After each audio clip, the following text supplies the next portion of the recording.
I had my top 5 down like the day I was texting you about it. Yeah. Um, and then I switched up my number 5, so then I got 6. So I'm not gonna talk about 6 as my top 5 because then I totally forgot one of the other movies was like a comic book movie until I was like thinking about it. I was like, oh Gotcha. shit. Yeah. Yeah. So Like when I blew your mind and told you The Mask with Jim Carrey. was that a comic though beforehand? It absolutely was. It was? a Dark Horse. It was a Dark Horse comic, and Okay. apparently it was like super edgy. Like Yeah. apparently it was like crazy. But I guess we should probably say what the top of Yeah. this is before Okay. while we get started. Hey, so we're doing this. We're starting. Yeah, we're starting now here. All right, guys. So today we're going to start this podcast out with mine and John's top 5 favorite comic book films.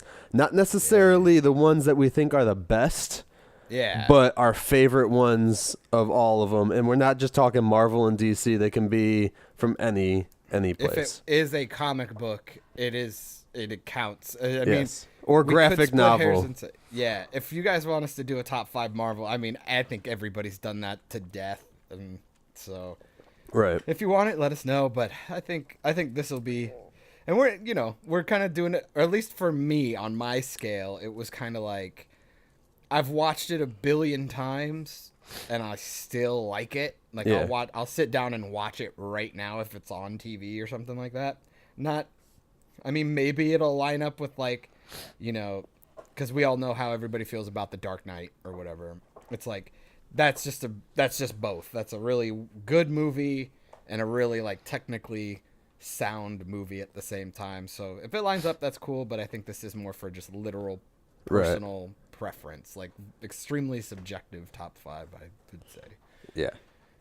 God, I feel like then- I'm like NPRing it. Like it's like an ASMR session. I'm giving you the tingles. Don't I gotta wake over-explain it. Don't over-explain. No. Wake me up. But no, so we're just gonna do a top 5. I had a top 5 already picked out, and then I remembered one was a comic book Yeah. movie, so I changed my mind on my top 5 right there. So I ended up getting top 6, but I'll do number 6, like when we're both completely done. Just so Like your honorable mention. yeah, like my honorable mention, just because I love the movie, but it's not in the top 5 after I thought about it. And now that because I actually wrote these down in order so that I could go into them Gotcha. with the year and stuff too, because some of them might have reboots, Gotcha. especially by the time this cast comes out. You never know when you're listening to it. So I did my top 5, and I'm realizing now that they're all kind of I think they're all dark, like more gritty-ish and more of a darker tone, not like not like here's Homecoming or All right. So, so do you want to go or do you want me to start first? I'm gonna let you go first because Okay. I feel like I'm still not even 100% Okay. on my list. All right, man. So number 5, I ended up going with Spawn from 1997, the live action. Oh shit! Yeah, Michael J. White. Yeah. It was great, and one of the reasons I really like that one is because John Leguizamo is like the perfect violator, dude. God, and that came out of nowhere. Yeah. like Like John Leguizamo is so just strange as an actor. He picks such weird things. Like, I mean, he was Luigi for Christ's sake. that's what made me love Luigi more than Mario. I'll tell you. Oh my god, because he was ethnic. No, just because of like his personality, and I think I remember seeing him in Pest back in the day too. Oh shit! And yeah. that was more my personality style, dude. Like I was just like, oh yeah, I love him in almost everything he's in though, except I think it was like some horror movie that he was in where it wasn't The Mist, but it was The Knowing. No, Oh no, I don't remember. I don't remember what the name exactly was, but it was kind of lame. They kind of gave him a lame part for his personality. So Spawn is definitely is number 5 just because when that movie came out, you know, it was definitely something completely different. And I hadn't read comics, the Spawn comics anyways. Yeah. Or graphic novels or anything like that before I saw that movie. So that actually got me into it. And I actually started collecting Spawn figures because of that movie now. That's awesome. Yeah, man. Yeah, it's like, was it Todd McFarlane or something like that? I think. Yeah. He's doing it. He's doing a reboot right now. That's awesome. I bet that's gonna be really good. Yeah, that's a movie I really liked back in the day too. I was just kind of, the John Leguizamo stuff was a little much at the time, but then it's like you go back on it and it was like, okay, it was fun. This movie wouldn't have really worked without him in it, and right. And just basic revenge thriller. I liked it. Yeah, it's a good one. I could see if I didn't know they were redoing it. Are they doing live action with their reboot? Yep. Are they? Yeah. I could see Idris Elba. Oh, that'd be cool. Dude, you could see anybody could see he Idris could be Elba in anything. Anything. I don't give a damn. He can be James Bond. He should have been James Bond, dude. He should have been. I'll watch him, dude. Man, yeah. Yeah. See, now we're just thinking of every role we want Idris Elba to do. Just everything. Replace Tony Stark with him, and yeah, he'll be fine. He'll be good. Yeah, just give him a cool mustache. All right. Okay. I can't think of much else to say about Spawn at the moment. You know, it's one of those ones. The Violator is always great. I think that's probably one of the reasons I won't get Nick to watch it with me anytime soon, because she's like terrified of clowns from It. Oh shit, really? Yeah. Oh man. Yeah, she had a clown bedroom growing up, dude, when she was a little kid, and nightmare fuel. Yeah, her parents told her not to watch the fucking movie. So she went to her grandma's room and said, "My parents said I could watch this movie," and watched the movie. And yeah, nope. She didn't. In the end. Yeah. So anyway, my number 4 is The Crow with Brandon Lee, 1994. Oh shit. And God. that's the one that I totally forgot was a comic book, and that's why I switched up my one. Gotcha. So yeah, like so that was a comic before the movie. Yes, it was a comic in the 80s. Okay. Yeah.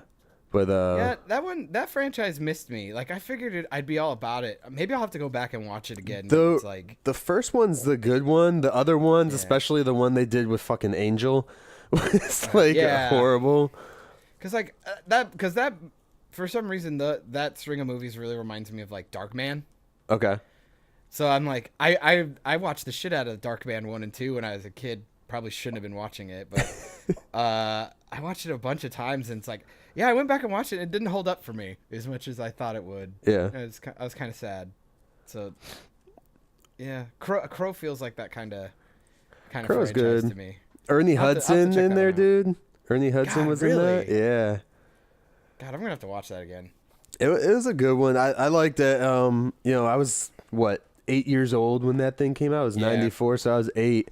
And it was one of those cool movies. Like my dad was into it a lot because of like the rock and roll type vibe it had and all that. So getting to watch that as a little kid, like my kids haven't seen shit like that at this age.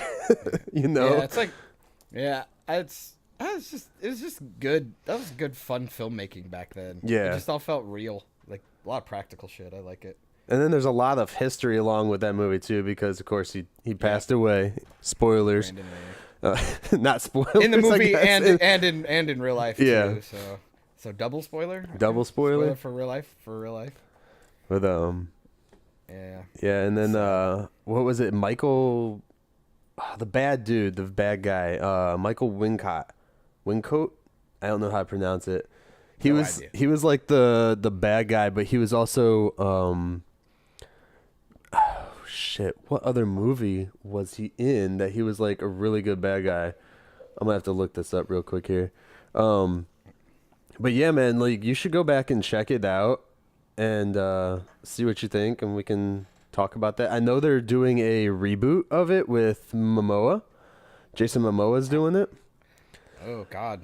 Which I would not touch that fucking franchise. Dude. No, that shit is cursed, dude. Oh, Michael Wincott he was in the Three Musketeers as the Like the Kiefer Sutherland one? With like Yeah. Charlie Sheen and shit? Yeah. I love that movie, by the way. He was the Cardinals like main groupie guy, bad guy. Oh, okay. That wore the black, I believe it was. The black outfit. The guy yeah. with the fingers, with the six Yeah. finger. Yeah. God, that movie's good. Apparently he was in Robin Hood, Prince of Thieves as well. That's another good one. Wow, he didn't get typecasted or anything. Well, he just has that look of a bad guy, dude. Yeah. But that's number 4 for me, The Crow, 1994 with Brandon Lee. May he rest in peace. Number 3 is Blade in 1998. Yeah. The first one, like, you can't, I mean, the other 2 after that with Wesley Snipes were okay. I mean, Blade Trinity was like, them just like, let's throw whatever the hell we can in here. Ryan Reynolds is in it. Let's go ahead. Ryan Reynolds, Jessica Biel, Patton Oswalt's there for some reason. Yeah. And you got the dude from Prison Break, because he's hot. I mean, Heat Wave from DC Legends of Tomorrow. And, fuck, man. They just threw Triple everything. H. Triple H, dude, with the stupid dog. And, like, he had silver. Didn't he have, like, silver teeth or something? Like, metal teeth? Yeah, like he had dumb. like some weird thing. No, I think you're thinking when the silver went into his mouth.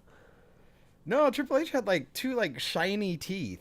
Maybe his like fang teeth were probably like the shiny ones. Yeah. Yeah. Okay. I know there's a scene at the end of the movie where they like pump the fucking silver into the into the vents and like they start showing its teeth more. Yeah. But I'd almost argue though that movie was set the standard for like how people are supposed to work out for these movies. Right. Like, even though like nobody watched it, the only thing anybody could remember was Jessica Biel got like super buff and fucking Ryan Reynolds was cut out of marble. Yeah. Like, it was like, God, boy, that scene with him chained to the floor made me feel bad about myself for a very long time. Like, yeah, that was brutal. God, that movie sucked. I watched it so many times. Yeah. Just so many times.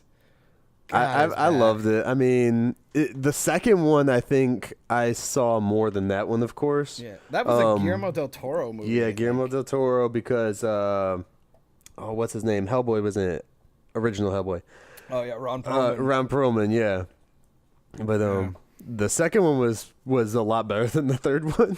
But the first one, I mean, you can't beat the first one. First one's classic. I mean, Steven Dorff is Deacon Frost, dude. Like, God, so random. What a weird villain, too. Yeah. Like, especially to start the franchise out, you know? Yeah. Like, there's so many other ones in there. I always wanted to see him go up against Morbius, but... Yeah. Motherfuckers always try to ice skate up both ways. It's like, God, it was so Wesley Snipes. Like, what a weirdo. And then they like recast him for like because they did that TV show and they had some weird. I didn't even watch that shit, but I know they did it was like on Spike TV, dude. Was it? Yeah, I watched a lot of those episodes. It really wasn't that bad. It was actually considering I thought it was considering like when it was being like advertised, right? It seriously looked like a bad porno. Like it looked like a porn parody of it. But I'm like, I'm gonna watch this. I'm gonna try it. Yeah. So it wasn't bad. If you got a minute, it's like it looks better than the old '90s comic, like the Flash '90s comic or comic book show. But like it's got that same like kind of empty feel to it, like soap opera, soap opera, like I don't know, like. Campy, like that really campy feel to it, but it looks good. Right. So I even have the 4-pack of Blade. It's the 3 Blade movies, and then the Blade like made for TV movie that they did for the show. And I still haven't watched that one yet, but I don't remember if the made for TV movie was any good. I doubt it was, but the show wasn't bad. It's probably just an extended episode, you know. That's how they always did that crap. Yeah. But no, that one that's number 3 on my list, Blade, 1998. Yeah. I mean, dude, the dude that they got to play Whistler, Chris. Oh yeah. Chris Christopher, something like that. Yeah. Chris Christopherson. Chris Christopherson. Yeah. He was like perfect for that role. Like, God, you could tell he was phoning it in on the third one. Holy shit. God damn. Or Well, it was the second 'cause it was one. before he died. No, he died in the third one. He dies completely in the third one. Spoilers. Yeah. He dies completely in the third one, but in the second one, oh yeah, They the did, second like- one was with the dude from Walking Dead. That's right. Yeah. Yeah. That one was kind of phoned in too, because he was like Ugh. in it for what, 2 seconds? Dude, that movie, those Blade still holds up for me. The other two, they really don't. One of the best things about the first Blade movie that I liked was the intro scene in the club. Oh yeah, right after the sprinklers go off and shit, and he just goes in there. The blood rave. The scene that every Hot Topic person wants to recreate in their bedroom. Dude, I've seen them do that in clubs before. Ugh, no, I'm good. They use like food colored water and crap. I'm like, why not just use some real fake blood? Yeah, I like that. Use real fake blood. Fake blood. Why don't you just use real blood? Like, come on, don't half-ass anything. Right. Let's get out here. We're paying customers. All right, now because of what you said earlier, you kind of made me feel like an ass for putting this as number 2. But I put The Dark Knight 2008 as number 2. Dude, it has to be on everybody's list. Like, I almost wanted to tell you not to even put it on your list. Yeah. Maybe we can just say, because everybody agrees that movie's just fucking phenomenal, dude. Right. Like, so why number 2 though? I'm surprised. Number 2. Was it missing something? It was, well, we'll get to that when I get to number 1, I guess. All right, fair enough. But yeah, no, number 2, 2008 for Dark Knight. Dude, I remember when the movie came out. It was I got a bootleg copy after we saw it in theaters. Yeah. And I watched that thing almost every day, even if I just had it on in the background just to hear everything going on in it. Yeah. The sound design is fucking phenomenal. I would turn it on when I was cleaning the house and shit, you know. Yeah. This was when it came out of, well, the bootleg copy that I had came out around the time when Nick was pregnant with our first kid. Okay. So I was, you know, either home watching that movie or listening to the movie and cleaning the house because she had nothing to do. Yeah. Or we were out working, of course. But yeah, so that one became number 2 just because, probably because it's one of the movies I've seen the most besides like Happy Gilmore. Yeah. Yeah. Which is a whole nother story for Happy Gilmore. God damn. No, that movie lends itself to that. Because it's so long too. Yeah. It broke the 2 hour, didn't it? Wasn't it like 2 hours, 2:15, I believe, with credits and all that crap too. Yeah. I was just like, God, that movie is just so fucking good. Like, granted, there's, not any movie's flawless or anything. There's some deals, but it introduced 2 villains and made you really give a shit about it. Like, right. And then like I said, the sound design's insane. Like, just that scene, like when they flip the semi truck. Mm-hmm. And fucking kudos to Nolan for actually doing that practically. Like, it just looks so fucking good. Like, if they'd have CGI'd that wouldn't have looked nearly as impressive. Yeah. Like, and like, same thing with the hospital blow up scene. Like, if they would have done that as CGI, you wouldn't have got that sweet like improv that Heath Ledger did. Like, just fucking around with the controller because the explosives didn't go off at the right time when they were supposed to. It was awesome. No, it was just like. It was perfect. And they got rid of Maggie Gyllenhaal, which was great. Everybody loved that. And Harvey, and then, how many times can everybody talk about Heath Ledger as Joker? Like, right. Who would have thought the kid from 10 Things I Hate About You was going to be a fucking icon, like a villain icon. Well, the dude from A Knight's Tale. Fucking Heath Ledger. Dude, The Knight's Tale is a great movie. I watched that way too many times to be proud of. But God, and then the opening bank heist of that movie. It's iconic. The whole opening scene is perfect because it was shot. That whole thing, anyways, was shot in complete IMAX too. So when you watch it, it looks so good still from being. It's 11 years old now, and it still holds up. Like you can watch that and. There's not much visually that doesn't hold up. It's like because they did almost everything practically. Yeah, it's awesome. And it's just like, that's the only gripe I have about his movies is that his aspect ratio changes so consistently. Like, you could just flash back in and out in the same scene. It's changing because he'll shoot on regular cameras. Yeah. And then he'll shoot stuff on IMAX, which, you know, I get it. That's great. But goddamn, it's annoying. Well, It's, I know in Dark Knight Rises, they shot it all on IMAX. They didn't do the switch around and shit. I'm pretty sure he did. I'll have to dub because I think he's done it in pretty much every movie Really? he's ever done. I'm pretty sure, like not ever done, but like anyone he had access to an IMAX camera. The whole switching the camera inside the camera thing. That's how he got the idea for Inception. Shit, I almost bought that for a second there. I was like, wait, what? Oh god, yeah, that movie's just fucking great. Yeah, like, the bat suit's cool. Like all the. I don't know. It's just a good movie. It's paced really well. Yeah, there's not much I don't like about Dark Knight. I'm like, that just needs to be on everybody's list. I think everybody just kind of knows that that's a. So maybe we won't count that. So then your sixth one is not actually a sixth one. We'll give you a. Oh man. See, the sixth one would be the fifth one then. Yeah.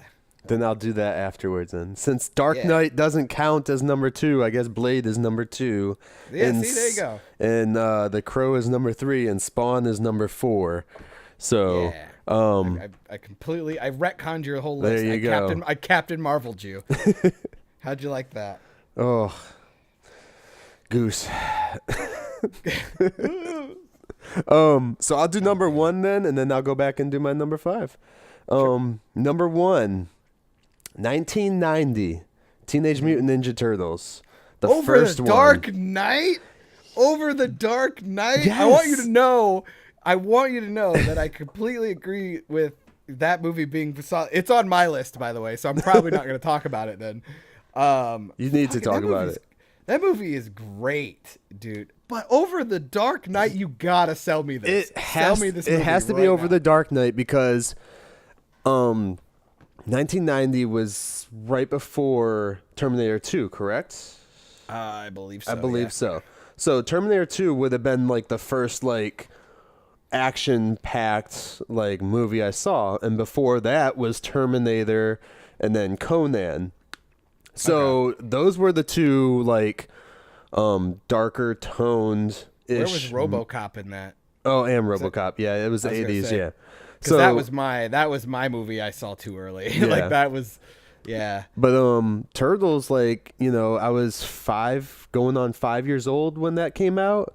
So and I got to watch that one in theaters. I remember seeing that in theaters as a 5-year-old, 4-year-old, 5-year-old. I don't remember that. What I remember about that movie is when I put the fucking VHS tape in and I had to watch those like Burger King commercials. Like that's what I remember. And god damn. Go on, keep talking. I swear to God, if you guys don't remember that, please Google this. First of all, Google what a VHS tape is, so you all understand what history is like. But god damn, dude, VHS tapes having those fucking commercials, man, they were so dumb. They were really bad. I'll bet you $1 million those commercials are on YouTube, so you should go check that out and not care about the commercials like I did when I was a kid. No, I love that, dude. I love that movie. I was looking for my Burger King Kids Club guy with the glasses and the hat from the commercials you're talking about. Yeah. Oh god, you know those got to be on YouTube.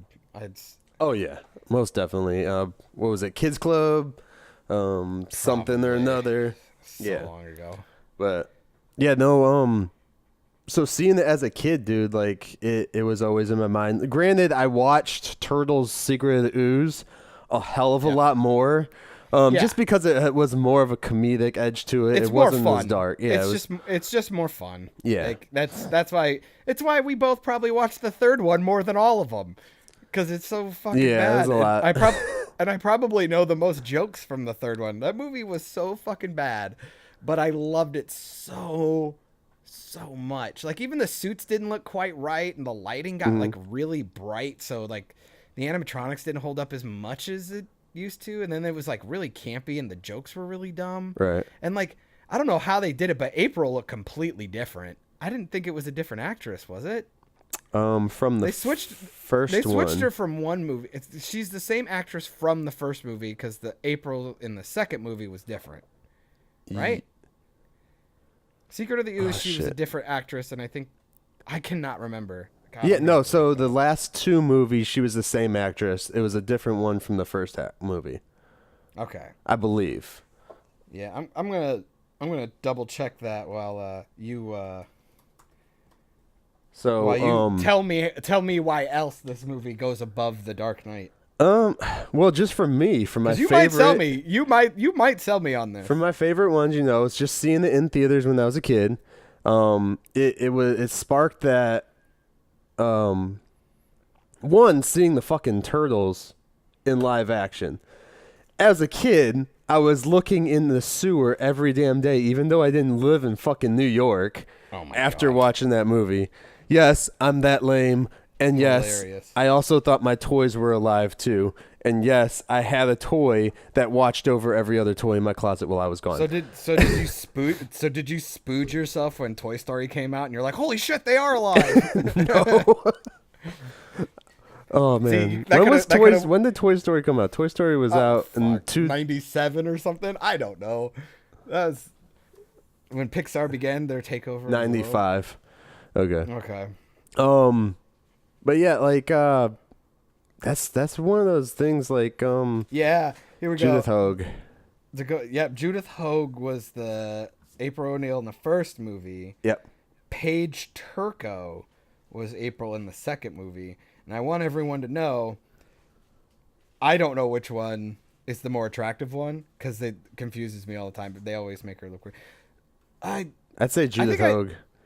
I think I hated April in the second movie because she was kind of annoying.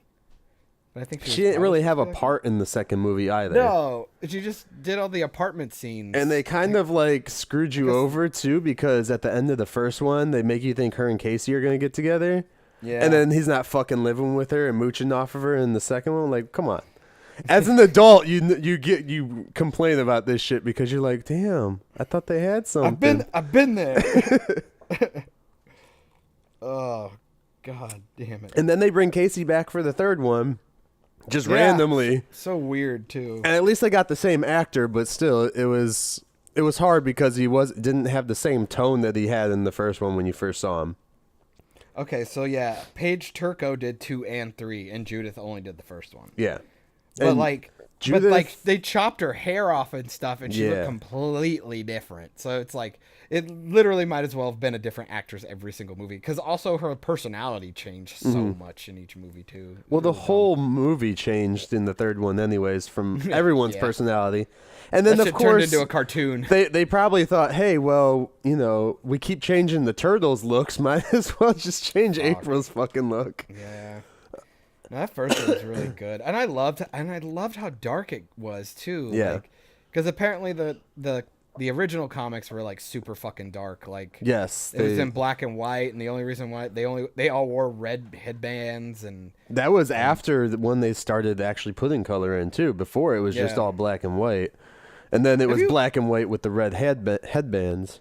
I've never confirmed this, and I want to believe it's true. I think that's half the reason why I don't go and confirm it. Did you ever hear that Turtles is kind of like a not a rip off, but like a continuation of the Daredevil origin story? Yes, Like Marvel's Daredevil. Like the goo, I guess, that hit Daredevil in the face and gave him his powers is the ooze that went into the sewer. Right, and that's what they mutated said. them. Yeah. And that's why, like, Daredevil fights the hand. But But and they fight the foot. Yeah. I was just like, oh man, I want it to be true because it's just super.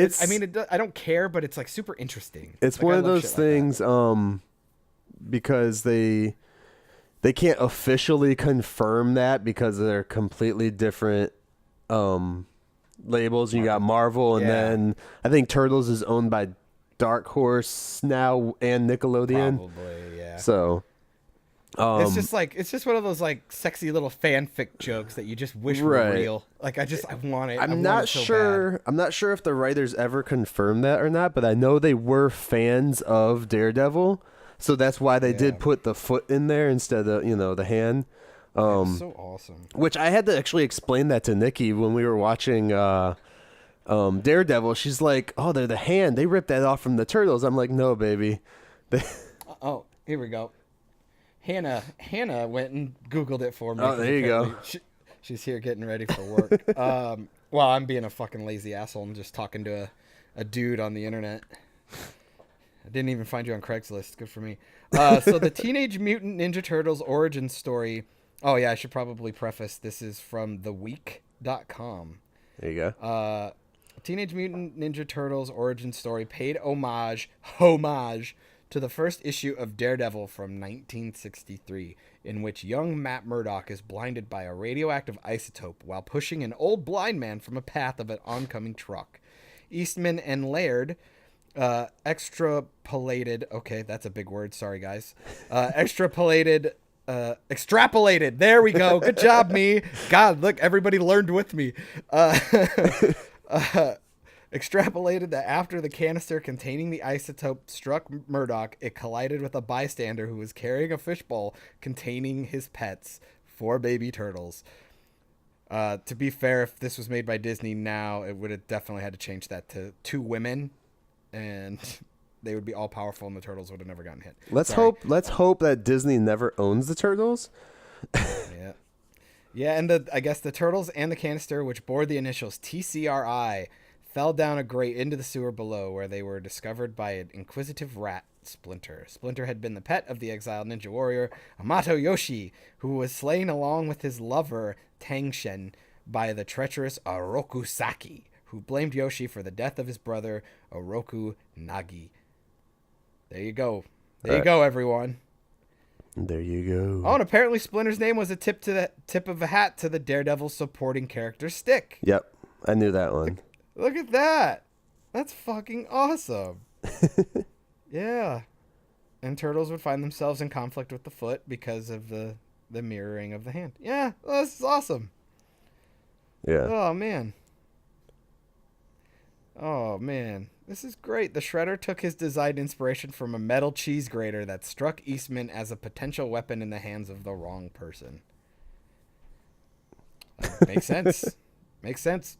Cheese grater, pizza. There you go. I think there's a cartoon that fucking did that, the pizza thing. Yeah. Which well, I'm no, 100% they okay with. they were into the whole pizza thing before that. Just they pushed it a lot more when the cartoon shit came out. Okay. Yeah. No, it's like, oh, that's so cool. I love shit like that. That's what just makes things so much more interesting when you find little like. And it's cool too because it's an artist taking and showing paying homage to another artist, which is awesome. You can't bitch about that, Nowadays people would be like, "Oh, he stole that from me." No, dude, he's fucking like respecting your shit. He's kissing your ass a little bit right now. Yeah, he's making you relevant again by accident. Especially because with Daredevil too. What was it when the Turtles came out? It wasn't nothing. I mean, even Nikki asked me if Daredevil ripped it off from the fucking Turtles. Yeah, and I'm like, see? No, they Like borrowed it from them. Because she was like, well, his name is Stick, and they got Splinter, the same shit you just said. And I was like, no, babe, that's all them because they read those comics, Yeah. No, that's goddamn, like, yeah, God, I love those movies. And yeah, the fact they're so dark and like, then it's like, how do you then you watch those Michael Bay movies and people actually think they're good? Like, I think you're brain damaged if you find those movies, especially the second one. Oh my God. The second one was insane. With those movies, the ones you're talking about, Michael Bay's TMNT, he produced them, didn't direct them, first of all. God, you think though, but, dude, you don't think he made like all the final calls in that? Yeah, but I got on board with it because of the whole multiverse thing that the Turtles have put into their comics and their TV shows and shit. Yeah. So I'm like, okay, whatever, The first one was okay. I mean, it's not a great piece of work or anything. It was like a Johnny Knoxville as Leonardo. Yeah, it was like and the story arc too was freaking taken from The Amazing Spider-Man. You know, they were. To be fair, every movie did that. Every movie did that shit. And then the second Demon in the one, Sky. I like the second one just because it was a lot more like, here's nostalgia feeling. Granted, it's nostalgia and we hate nostalgia. But it was, you know, I had never thought I would see Krang or Bebop and Rocksteady in live action. Well, I think you'd like it. I think you liked it because, and I'd argue live action's a pretty strong word. Well, you know what I mean. It would have been nice if it would have been nice if they practicaled those guys up a little. Yeah, bit, like just a little. Because they did them in Secret of the Ooze. Instead of doing Bebop and Rocksteady, they did Toka and Razor. Which was awesome, by the way. I love that. No, it's like I could see you liking the second one better because that was a movie that I felt like they were just taking the piss. Like at that point, they knew, they're like, we know what we're doing. This is bad. It was like the Sharknado effect. Like they didn't care. They threw everything in. They took you know, they're like, hey, everything from the cartoon here, check it out. You know, here's some pro wrestlers. Have some, you know, fucking Sheamus. You know that guy, right? Or like Will Arnett. God damn, what a fucking stupid character. Like that scene when he's like on the chair, like pulling the cord out of the thing. I wanted to kill myself. What? And then like, which one? When he did what? He was like pulling the phone cord out of the ceiling or something. Oh and yeah, like, and the camera camera finding chair. the camera shit. Yeah, God, that was so dumb. Or like the I'm hard like, drive. Can we just cut him out of this movie? Like we don't need this. This movie's too long anyway. And then you got fucking what a waste of Stephen Amell. Like I was so ready for him to be Casey Jones. Like I was like, he's gonna be great. Like he'll do good. He's actually a pretty decent actor if you know if they give him some, because he was on Blue Mountain State and was really funny. Yeah. And I was like, he's a good actor. And of course it's like, you know, he's on top of the world with Arrow at that point. And it's like I've watched him play gritty vigilante. Why couldn't he just literally come over and do the same thing instead of being like, I'm gonna be a detective? God, dude, when he said that, I told Hannah, I literally looked over to her and I go, what the fuck am I watching? He goes, I'm gonna be a great detective someday. And I'm just like, did a 5-year-old write this? Right. Like it was just as bad as Mark Wahlberg in Transformers. I'm an inventor. It's what I do. I'm like, I'm gonna kill myself. Like this is what people like God forbid we hired a writer for like 2 days. Like, come on. That movie sucks, dude. Literally, only thing good about the second one is like they toned down the character design and at least gave them like the personalities we wanted. Right. And like, God, it was just like. Now you gotta admit though, Brad Garrett as Krang, it's awesome. Fuck, dude, I don't have to admit anything. It's terrible. That was awesome though. And he wasn't even supposed to have that role though. It was supposed to go to somebody else, and the person like got sick or something, so they gave it to him. Oh my God. I mean, it's the only thing that it's like. It's just that movie's just kind of endearing to itself because it's so bad. Mm-hmm. I would definitely watch the second one before I watch the first one. Just because I could at least even make more fun of the second one, but it's like at least they kind of tried. And you don't need this first one anyways to watch the second one. They do all that shit. Absolutely. Unless you want to see Super Shredder before he does any ooze. It's like why? It's like we have Super Shredder in the first one, and then we have this little dinky guy because they switched the actor out. I get that, but then he has this tiny suit in the second one. I'm like, what happened to the Super Shredder suit? And it's just sad. I was just like that. I don't know the dude's name. I think he's Japanese. Man, franchises just bring him in to kill him. Who's that? Like, I don't know. The guy who played Shredder. Brian in the second one? Brian T. I'm like, unless I'm accidentally racist here, I'm pretty sure he's the same guy who dies in Jurassic World when he like yells, "Here can camouflage," and then it steps on him. Let's see. Or like yes, it is. I'm like. I've watched him die in like 4 sci-fi movies or like comic books. And I think he dies in the Wolverine as well. Yeah, that's it. Yeah. And God.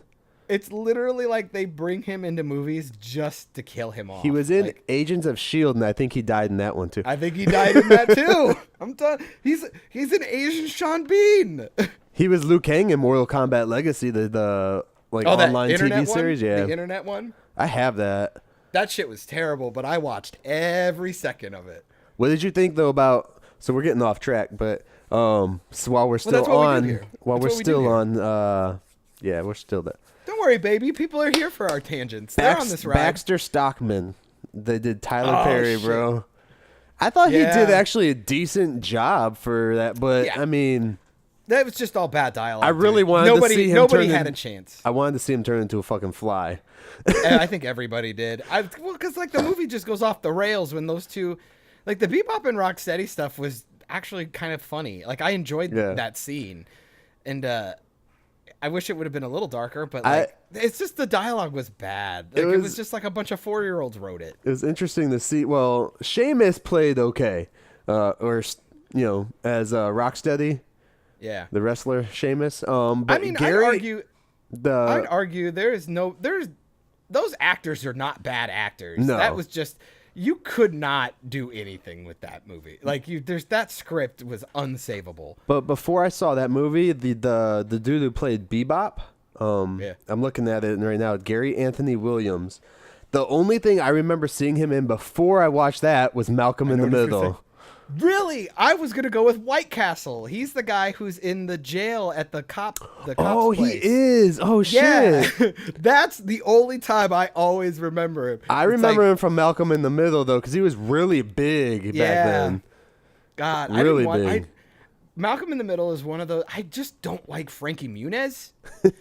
I can't stand him, but that is one of those one of those shows that I'm gonna watch the whole thing again because Bryan Cranston might be my favorite person in the world. Yeah. Like that dude is amazing, and I'm just gonna watch. If you're in it, I'm just gonna watch it, dude. I'm just gonna bank on it. Did you see the thing they did like a few years back when Breaking Bad canceled? They like made it like a dream scene.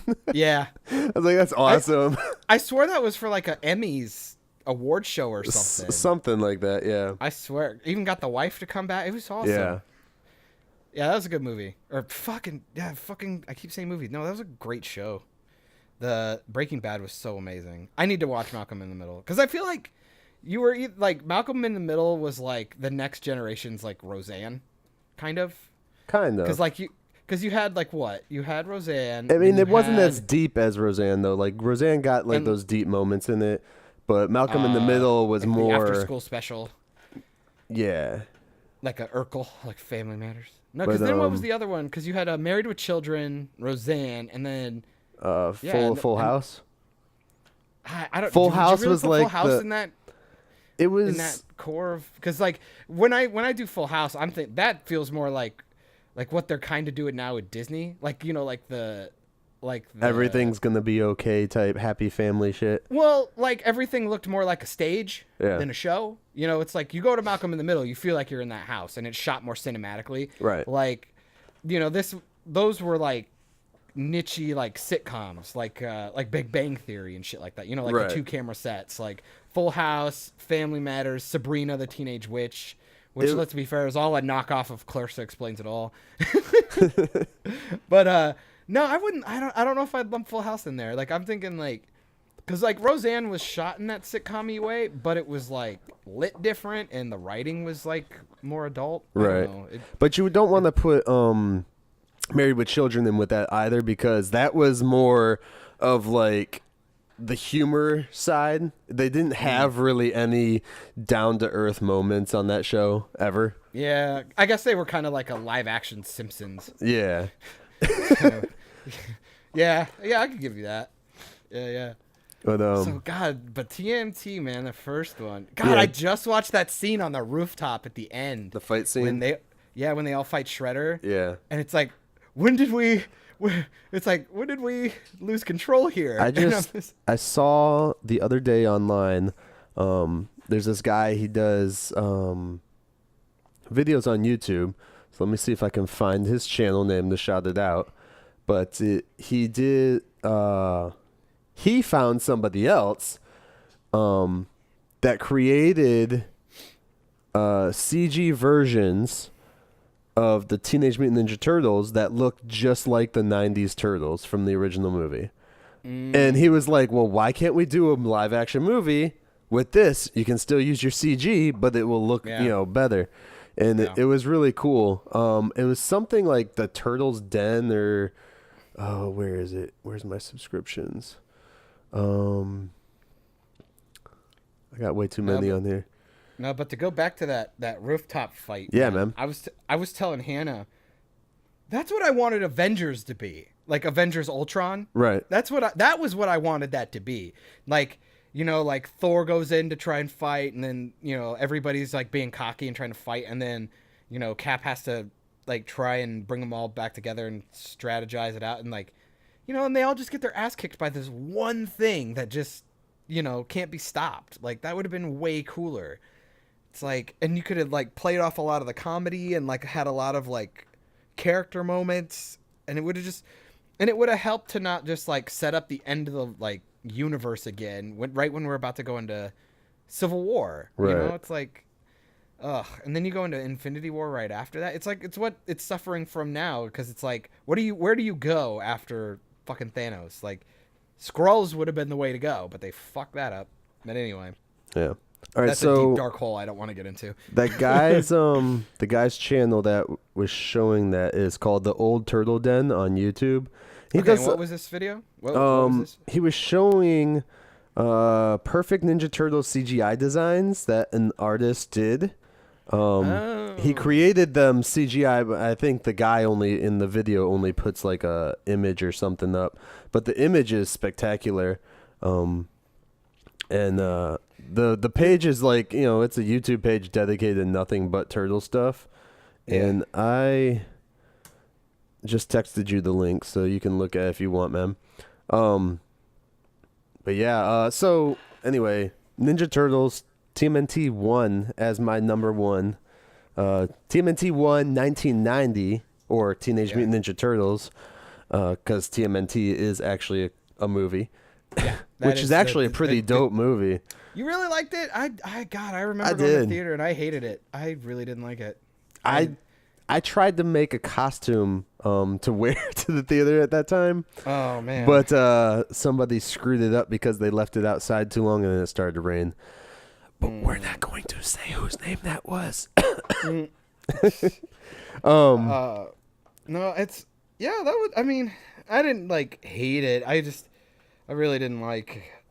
Yeah, I didn't really like the cartoon. I didn't like it. It appeased to me. I mean, it wasn't the best cartoon. It wasn't the best cartoon, but I liked the fact they tried something different. Yeah, I will give it that. It was a completely different story, but I feel like what made it different, they immediately tossed away though. It's like the best part of that movie easily. And I think this is why I don't like it, is all the stuff I really liked was over in like the first 15, 20 minutes. Was their relationship, how it was already broken when you come into the story. Like Leonardo's gone, doing his own thing, and Raph's doing his own thing. Which was pretty cool. Yeah, it's like, and goddamn, the cartoons in the movies, all the movies they always play that fucking relationship, and it gets fucking boring. But they still did an okay job with it. Right. It's like, it's like this story. It's like, watching Batman's parents get shot for the 90th time. It's like, oh my God, I get it. Raph and Leonardo butt heads. I get it. Yeah. But they did it. They just showed us another way to do it. And I was like, okay, it's fine. But like, I liked them being a little more dark, especially like they felt more character. Like they had more character. Yeah. And then when he reunites with everybody, it just kind of like goes back to work as normal. And I think it's another beam in the sky kind of thing. And it's like, it's just fucking dumb. It just went to like cliche instantaneously. And I was just like, oh, the first part was so good. Like it set me up for this really good movie. And then it just didn't deliver. But dude, bummed me out. dude, Chris Evans was Casey Jones. So Captain America. Shit. Oh, there you go. DC and Marvel. That's the link. That's the link to the universe. That the one cool thing I liked about it was Sarah Michelle Gellar was April. You put Sarah Michelle Gellar in anything, I'm gonna watch it. I don't care if it's her voice for like 2 seconds to go and Fair enough. And then Kevin Smith was in it for about like 2 minutes or so. Yeah. So I had to watch it because of that too. But I was gonna watch it no matter what. I saw it in theaters and everything, and no, it missed me, and that one just missed me. Right. But God, number one, yeah. I mean, I'm not mad at it. A little controversial still to put it over Dark Knight, but number one, Turtles. I like it. 1990. Dude, the end fight scene in that movie is just awesome. It's just awesome. And the reveal too, they didn't jump into it, especially like with the reboot that they did. They jumped into the reveal way too soon. With this one, they kept it, you know, I mean, one, they gave it away because you see the shit on the poster and then the trailer, of course, but whatever. But with watching the movie, and back then, you know, we didn't see that many trailers. We didn't see that much stuff. I went to go see it, and I didn't see anything about it. You know, my mom took me because I was a Turtle fan. Unless it's like a really crucial like thing that you can like tell, right? Like, it gives away the movie. I'm fine with that stuff because I think a good movie. I mean, it's obviously there's exceptions to the rule, but I think a good movie, even if I know what's going on, like before going into the movie, if the movie's good, I'm gonna forget and still enjoy the ride. Like I'm going to enjoy it in my time. Like I watched Spider-Verse again last night with my mom, or yesterday afternoon with my mom, and it was like I got something completely different out of it, even though I knew everything that was gonna happen. Right. Because I wasn't spending my time like thinking about that, I was enjoying all the other stuff about the movie. So I was like, I don't know. A good story it lends itself to rewatchings, and it's like, even if it gets spoiled these days, like it should still be able to take my interest as soon as I go to sit down. Oh yeah, most definitely. So that movie's just, and it's shot so much better too. It's got like that noir look to it. Which one? But it's the first Turtles movie. Yeah. Like I mean, they're even quoting Casablanca in that shit. I mean, it's like, it's such an intelligent movie. That was the second one. Did they do it in the first one too? Yeah, when he's talking about, that's why you're getting on that plane, like, because they're getting, or no, maybe it was the second one because they were looking that, because they were going in the sewers to look for their new home and they found the subway or whatever. No, but I was like, dude, or when they're waiting for the pizza in the first one. Yeah. Like, that's like, or like when he fights Casey Jones in the park, like it was so like dirty and gritty, and I was like, man, you don't expect it from a Turtles movie, you know? But it's like, it's New York, man. It's like, it's just so, goddamn, that movie is just so good. It looks good, and like even some people complain it's a little flat. I like that. It's got that like detective-y feel to it, because it's like when, even during the daytime, like when Raph gets ambushed by all the foot soldiers on the roof. That was like, awesome too. Yeah, it was like beige. It was like beige. And where's Raph at? But it looks so cool, right, dude? And it was all telegraphed so good, and like the fighting is awesome. And I appreciate people are like, yeah, but don't you like all the flips and shit like in the Michael Bay movie? You just like action. I'm like, no, I'm honestly impressed with the fact that I can't do an aerial to save my life. These dudes are doing an aerial, kicking a dude in the face with like probably a 20-pound backpack shell on, and like probably 10 more pounds of like animatronics and shit. Just in the helmet alone. Yeah, and he's got the suit on and stuff, but like they're doing kip-ups and backflips and shit. I'm like, this is impressive, dude. People were going to go back though and watch like the two Michael Bay produced ones. In like 10 years, they're not going to hold up. No, they don't hold up now. Like that ending scene with Krang does not hold up right now. But I watched on Blu-ray, because I haven't found them in 4K yet, the Turtle movies, the 3 original ones. But I've watched the first one on Blu-ray, and it holds up. Granted, there's always going to be people out there who are like, well, you can see this guy's skin in the fucking suit. Yeah. I don't care. I know there's a guy in the suit in the first place. I'm suspending my disbelief. I'm not. And you have to literally pause the movie in the exact frame to even see the shit. Yeah. You know, it's like whatever. But everything holds up because it's not a bunch of CG. Yep. And the shit was shot on fucking 35, I think.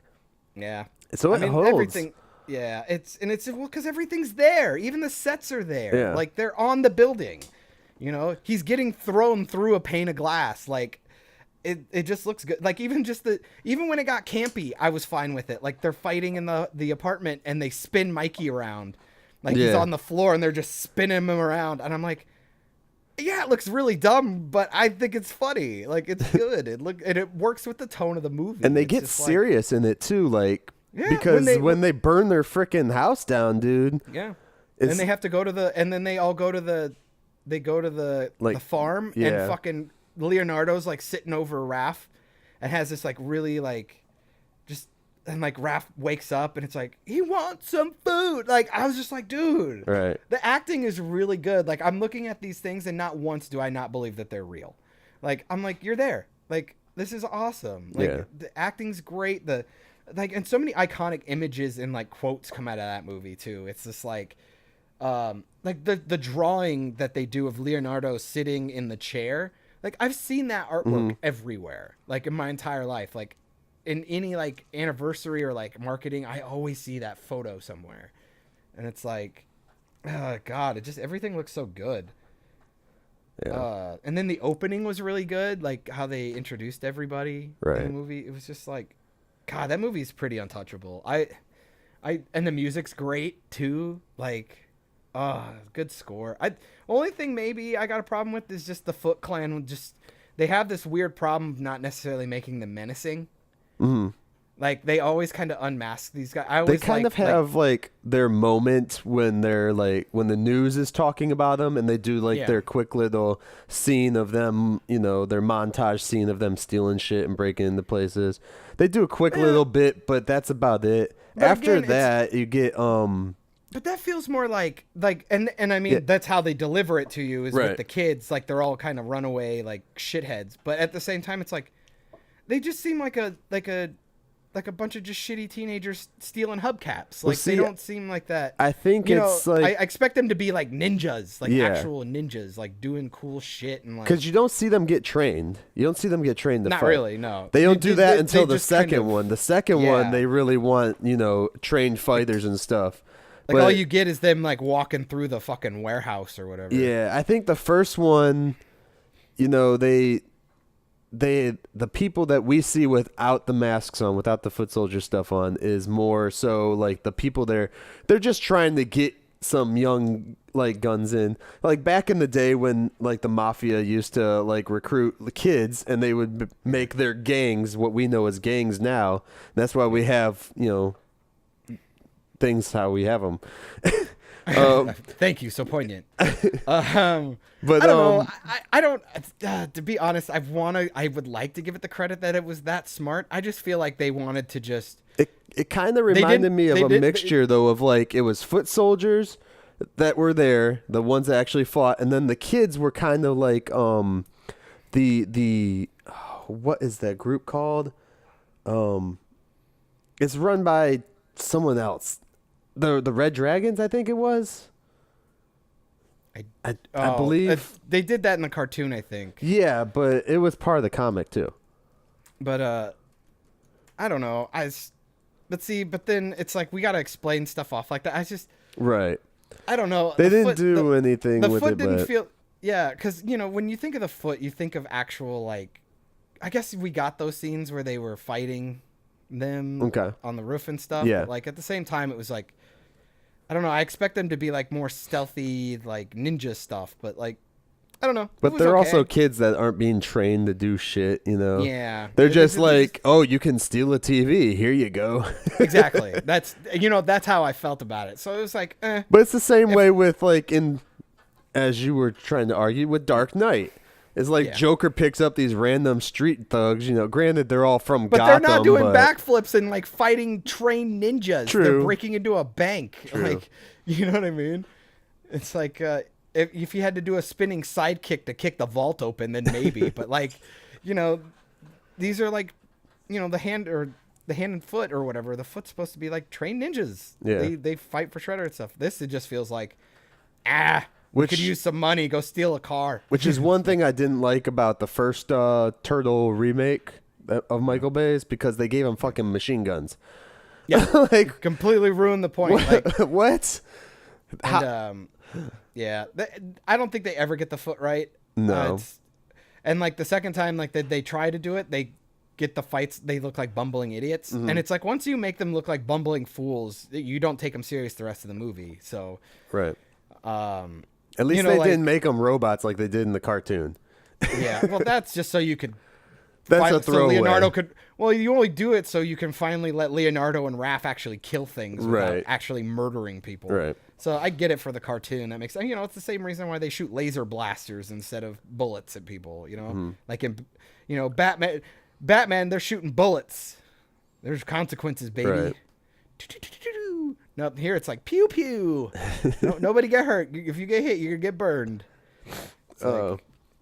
So did I convince you though? Did I convince you? Dude, you might have convinced me because I don't know though, because like Dark Knight, it paced it so well. Like the opening heist sets the tone, and it's like I watch that and I go, I want to watch this whole movie. Like almost actually, if you watch just about any scene in that movie, it literally makes you go, I really want to watch this again. I want to watch this whole thing. Unfortunately, with the Dark Knight, like we didn't let our kids watch the Nolan Batman movies for the longest time. Micah just turned 10, dude.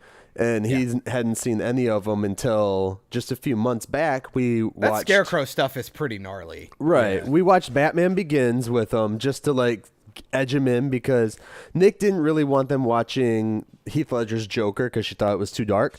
Yeah. I don't think so compared to the shit we used to watch.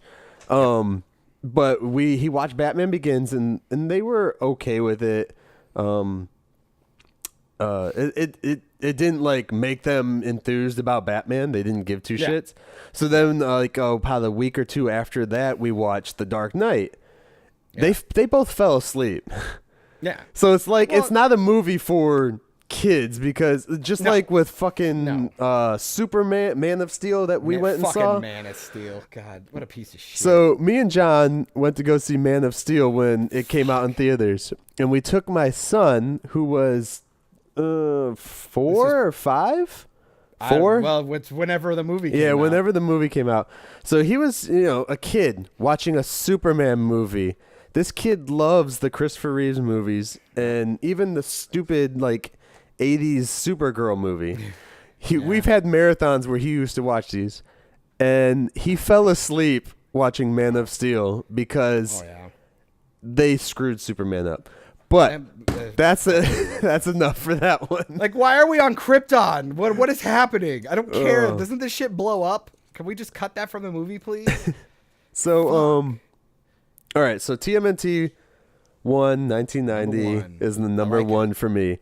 I'm okay with it. Since John made me feel bad about putting Dark Knight at number 2 and says it shouldn't be on my list. Because I'm saying it should be automatically on everyone's list. I feel like why waste a slot? Because I like you have a pretty obscure list, dude. I like it. Like I did not see Crow making that list. I was pretty impressed. Like, and Blade obvious is a good one, but still it was better than Black Panther, but it was and people say they weren't black lead comic book movies. No, it's just horseshit. Blank Man, Meteor Man. Yeah, Blank Man. Fucking love me some Damon Wayans. Meteor Man. Okay, so since I have to do another one, I'll put my... So this will be your number 5 actually now. Yeah, this is going to be my number 5 actually. This was what I had for number 5 until I had enlightenment and remembered The Crow. So, and then I'll say them all in order again once we're done here. So my number 5 is going to be, and John's going to fucking laugh or kill me or something. Right. 1995. 1995. Tank Girl. That would be that. God, it's probably only because you wanted to bang the chick who was Lori Petty was so fucking hot in that movie. Everybody want. She was like. Then they put her in fucking Gotham. She was like the Sinead Con. Like I don't know. Like everybody just wanted to. She was just in everything. She blew up, dude. Fucking not necessarily in a good way, but like I didn't hate her. I loved her. She did those movies. She did a bunch of movies with Pauly Shore back then too. She did In the Army Now. With him and a bunch of stuff. I mean, if you don't know who Lori Petty is, go and look her up and look up her pictures from the 90s. Yeah, legit, just go through her IMDb and just watch her movies. Yeah, because they're all unique. They're all fun. I mean, Tank Girl is by far not the best movie ever, but it's a fun movie. It's so different too. And I would say just watch it because it's one of those ones that it's just like you probably won't necessarily like. You're gonna either love it or you're gonna hate it. Kind of like a Blade Runner kind of feel, right? Like. Or Fifth Element, I think, is more up there. Like, is more like goofy. Like, it tried to be. It was kind of like what Ang Lee was doing with Hulk. Right. It was like it was trying to be too comic booky. But if you want to see a movie where Malcolm McDowell makes an ass out of himself, just watch it, dude. Like, that was another one that got me, like, because I like him as an actor. Yeah. And then I think it was like one of Ice-T's first movies, if I remember, 95. I'm not sure. I'll look it up. But he plays a kangaroo. Fuck. So it's a fun movie. It's a post-apocalyptic movie, guys. If you don't know what Tank Girl is, look it up. Go watch it. You know, if you see pictures of it, I heard there's talks that they're possibly doing a reboot of it. But it was a fun one. It's a world where water is like obsolete almost, so they're trying to find shit. And let's see. Okay, so it's not his first movie, but it's close to Ice-T's one of his first movies, because he was in New Jack City and shit like that. But that was playing as himself. So, you know, I think this was the first one. No, the second movie where he didn't play himself. Gotcha. But that's a pretty good list, dude. Yeah. So. Yeah, I know John's gonna give me shit later. He'll be like, "You put Tank Girl on your number 5 favorite comic book movie list," or people are gonna give me shit. People are gonna give me shit. Oh, what about Infinity War? No, that movie does not hold up. I can't watch it. I cannot watch Infinity War over and over again either. Like, I mean, see, I can do that. I tend to skip a couple of scenes because I don't really give a shit, like the Gamora flashback stuff. I don't give a fuck about any of that. And then especially because she dies in it, it's kind of like spoilers. It's like, I don't really care about your storyline. Yeah, I'll figure it out in the next movie. But yeah, let me do a real quick read through, and then we'll get to John, guys. So, just so everybody knows the order, because I switched shit up. So, Tank Girl is number 5, 1995. Number 4 would be Spawn, 1997. Number 3 is The Crow, 1994, and number 2 is Blade, 1998 now, and then number 1 was Teenage Mutant Ninja Turtles, 1990. So there you go. There we go. I like it. I think that's a good list. And no, I will not give you shit for Tank Girl. I'm surprised Watchmen didn't make your list. I figured that would have been up your alley. It is. It's a really good one. I just had to toss Tank Girl on there, though, in my list, just because. Just out of respect. Out of respect for it. I love it. The campiness of it, too, and the sexuality in the movie. Don't worry. I got a movie on my list like that. And with Tank Girl, it's the one, like, her hairstyle in that movie. I've been trying to get Nick to do her hair like that since we've been dating. So for, like, almost 11 years now, 12 years, something like that. Yeah, well, I don't think it's going to happen, buddy. I'll just shave her head when she's sleeping. All right. Shh. All right, guys, that's it for this episode of Operation Babble. Thank you for listening to my top 5 comic book movies. Next time, we will listen to John talk about his top 5 comic book movies. Until then, I'm Myke Shrews, and we'll catch you on another episode of Operation Babble.